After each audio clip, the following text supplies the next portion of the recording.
চলো দুইজনে একটু নদীর তীরে ঘুরে আসি। হ্যাঁ চলো। দেখ কত সুন্দর ফুল। আমি তোমাকে খুব ভালোবাসি, আমি তোমাকে ছাড়া বাঁচবো না। আমার বাবা মাকে আজই তোমার কথা বলবো। আগামী মাসে আমাদের বিয়ের কথা বলবো। হ্যাঁ, আমরা একসাথে থাকবো। থাইল্যান্ডে হানিমুনে যাব। হ্যাঁ, 15 দিনের জন্য ওখানে থাকবো। খুব মজা হবে। একদম। দেখো সমুদ্রের জল কি নীল। চলো আমরা তীরে যাই। অসাধারণ দৃশ্য। হ্যাঁ অসাধারণ। जो सिर्फ मेरा था, सिर्फ मेरा, मैंने उसे क्यों চলো দুইজনে একটু নদীর তীরে ঘুরে আসি। হ্যাঁ চলো। দেখ কত সুন্দর ফুল। আমি তোমাকে খুব ভালোবাসি, আমি তোমাকে ছাড়া বাঁচবো না।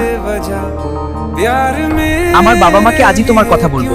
আগামী মাসে আমাদের বিয়ের কথা বলবো। হ্যাঁ, আমরা একসাথে থাকবো। তারপর দুজনে থাইল্যান্ডে হানিমুনে যাব। হ্যাঁ, 15 দিনের জন্য ওখানে থাকবো। খুব মজা হবে। একদম। দেখো সমুদ্রের জল কি নীল। চলো আমরা তীরে যাই। অসাধারণ দৃশ্য। হ্যাঁ অসাধারণ।